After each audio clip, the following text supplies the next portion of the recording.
Maraming salamat sa kalihim ng ating DepEd, Secretary Sani Angara. Please, magsiupo po tayo.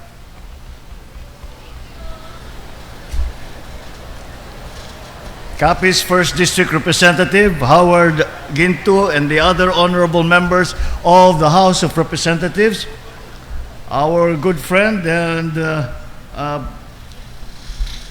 former Secretary Mar Rojas II, Capiz Provincial Governor Fred Castro, and the other governors who are here present. May dadagdag lang ako, Mang Fred, happy birthday. Baka hindi niyo po alam, ay birthday ngayon ni Governor Fred Castro. The Rojas City Mayor Ronnie Dadivas, of course, those who did all the work to make this a success, all of the people from DepEd, the officials and the employees, and the guests of honor. Ang tunay na guests of honor dito sa ating programa ngayon, ang ating mga teacher at mga school head of Western Visayas.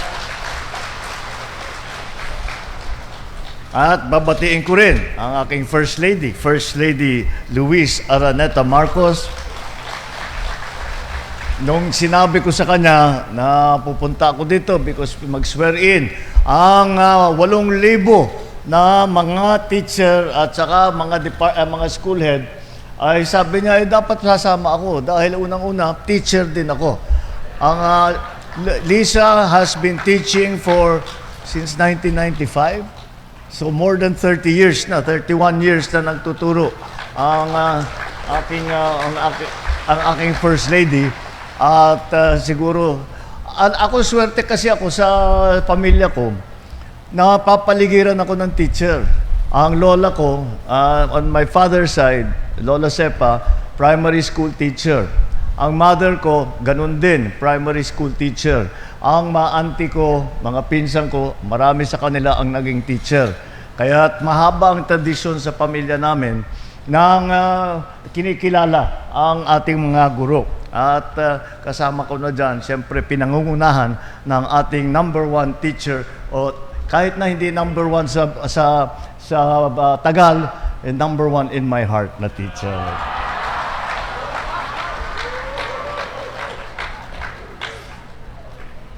Hindi ko sinasabi yun dahil may atraso ako. Talagang I mean it. Aking mga kasamahan sa pamahalaan, distinguished guests, ladies and gentlemen, good morning, maayong adlaw sa inyo tanan. Maraming salamat sa napakainit na pagtanggap ninyo sa amin. Noong huling bisita ko rito, nag-abot kami ng tulong sa ating mga kababayan na Kapisnon. Kabilang ang mga masisipag na magsasaka at mga mangingisda dito sa inyo. I am fortunate today to be surrounded by people who are just as dedicated and hardworking, our teachers and school heads. We gather here today to recognize and to celebrate the years that you have devoted to teaching and to serving our young people. And when you serve our young people, you are serving the future of our country. So this moment is about dignity in your profession, clarity in your path, and momentum in your careers. Ngunit kasabay ng pagdiriwang na ito, kinikilala din natin ang mga hamon na hinaharap ninyo sa inyong propesyon. Alam naman natin na sa mahabang panahon, mabagal ang pag-unlad sa propesyon ng ating mga guro. Sa kabila ng inyong sipag, kakayahan, dedikasyon, kailangan pang maghantay ng taon at kuminsan dekada upang umangat ang ranggo mula sa Teacher 1 patungo sa Teacher 3 dahil limitado lamang ang posisyon. Unfortunately, some teachers were forced to leave the classroom and the profession that they chose with passion. Because when the progress takes too long and the opportunities are scarce, the system is not fair. And that is what this administration immediately recognized that it had to be changed, so we took action to address it. One of the many recent efforts we have implemented is the expanded career progression system. This system defines clear career lines and offers two distinct pathways: classroom teaching and school administration. Whether you remain in the classroom or you take leadership roles in school management, that choice is now up to you. It is your choice. Mas pinalawak ang inyong oportunidad sa pag-angat ng akma sa inyong kakayahan at piniling trabaho. Hindi na kailangan antayin ang tamang pagkakataon dahil ngayon ang sistema na mismo ang magbubukas ng pinto para sa inyo. Just as you have guided your students to grow, this system supports you and your growth as professionals. Simula noong Agosto 2025 hanggang ngayon, halos 80,000 teacher, 79,230 teacher at school head sa buong bansa ay na-promote na sa ilalim nitong ECP system. Sa bilang na ito, mahigit 8,500 guro na mula naman dito sa Western Visayas. Kabilang dito ang 124 na guro na malapit na magre-retire pero nag-aantay pa rin ng kanilang promotion. Di pa rin to natatapos.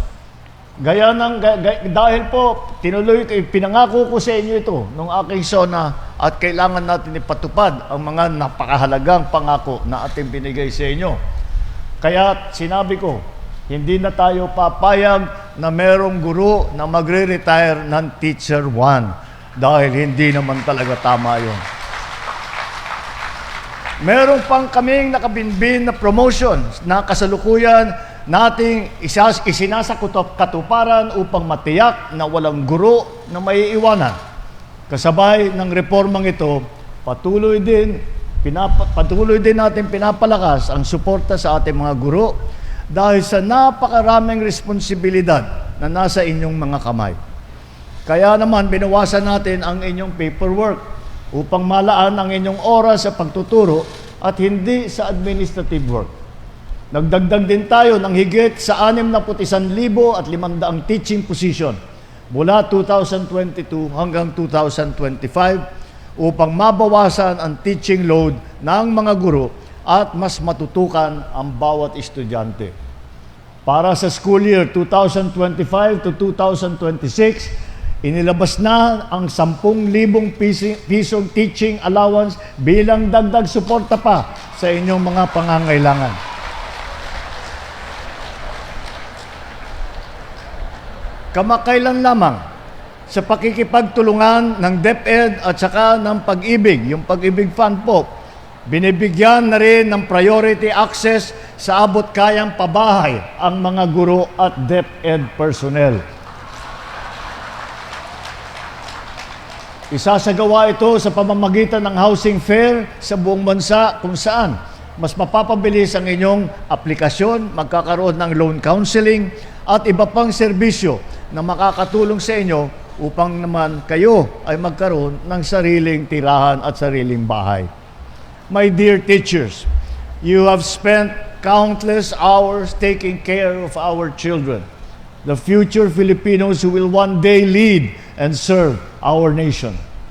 You have carried this responsibility with dedication, with patience, and with heart, going way beyond what is just expected of you. For that, from the bottom of my heart, from the bottom of the heart of every Filipino and a grateful nation, thank you.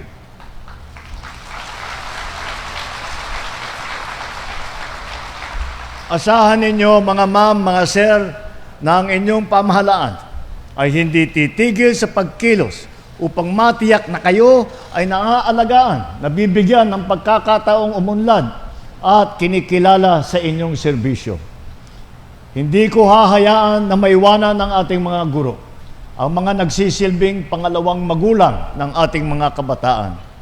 And so as you have taken your oath today, carry with you both your personal duties and the noble duty of being the builders of our nation's future. This government is with you as we uplift the quality of our education system, with you, for the Filipino youth. Madamo gid salamat sa inyong tanan. Mabuhay ang ating mga guro, mabuhay ang bagong Pilipinas.